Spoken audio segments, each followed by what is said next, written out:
Right, so let's chat about Game Week 37 captains. So there are lots of managers out there, myself included, who've got the triple captainship, and it's crucial that we execute this one and get it right, because there's obviously so many points that are available.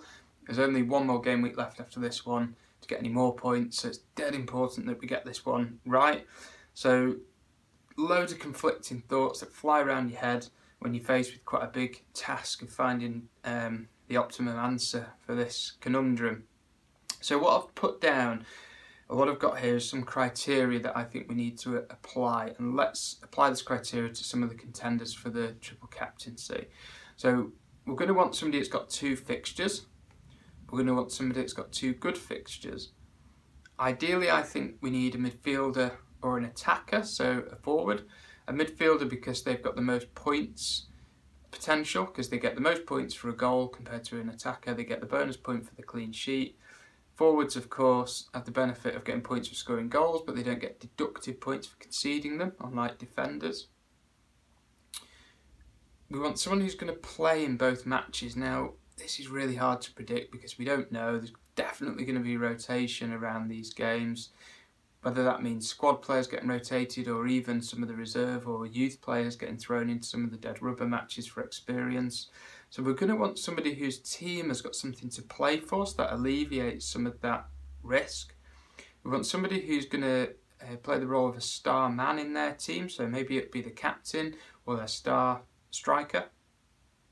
And it'd be good if we could get somebody with something individually to play for, so maybe somebody that's chasing a certain record, an appearance record, a goals record, an assist record, whatever that might be.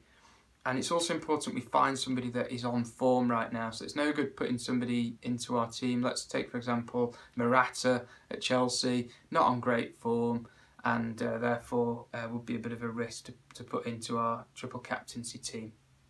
So I think you work that all through and you look at the fixtures. There's 3 contenders for me. You've got Spurs and Harry Kane, and you've got the 2 guys at City. You've got Sterling and Gabriel Jesus. So if you work through that criteria, let's start with Sterling and Jesus. So they've got 2 games, they've got 2 good fixtures, they fit the position criteria. Are they going to play both games and they're not going to be rotated? We can't quite guarantee that. We've got some favourable information on that because obviously Aguero's injured. Sterling can play the false 9, so that might take Jesus out the team. And of course Sterling has competition from Bernardo Silva, from Sané, who else can play that position? David Silva if he's around. So he's also played the last couple of games, so is he due a rest? We're not sure there.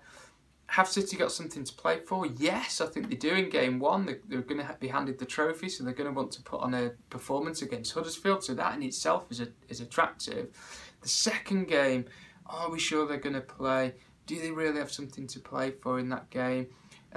If it was me, and even if I was an absolute professional and I was getting handed the trophy on Sunday, are they going to let the hair down a bit and maybe have a glass of champagne and a late night and not really be up for that game on Wednesday? Not sure.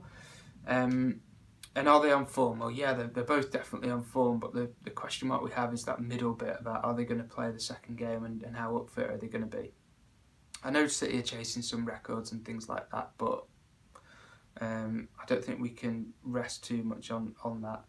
So you apply the same theory to Kane. 2 games, 2 good fixtures. He's got West Brom away and Newcastle at home. They looked brilliant a few weeks ago. Those fixtures are a bit trickier now. Both those teams are on form, but you'd still say Spurs against those teams are good fixtures. He's in the right position criteria. He's their star man. He's got something individually to play for because he's chasing that golden boot. Spurs have got something to play for because whilst the Champions League place is pretty much nearly guaranteed, I think it's important that teams finish 3rd. I can't remember how it works, but if you come 4th, you need to start playing your season in June or something like that. So particularly with the World Cup, teams are going to want to avoid that to make sure their star players have plenty of rest. And is he on form? Not by Harry Kane standards, but he is scoring goals, so he's kind of on form. And if you expect if Spurs score some goals, he'd be around. I think the concern is Spurs aren't brilliantly on form. That would be the reservation for me. And Dembele went off injured last night, and I feel really strongly that he is one of their best players, and when he doesn't play, Spurs do look a bit more cumbersome. So it's down to those three. I think you then need to apply what are you trying to achieve.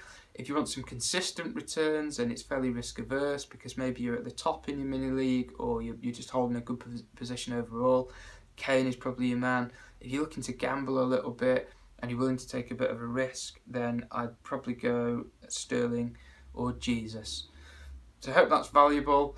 As a side note, I think if you're completely mad and you apply that criteria, there's another player that you might bring in, and that's Tadic. And I can pretty much guarantee none of your rivals are going to have him unless they're as mad as you are. So if you wanted something completely left field, you work that criteria through, and he pretty much ticks all the boxes as well.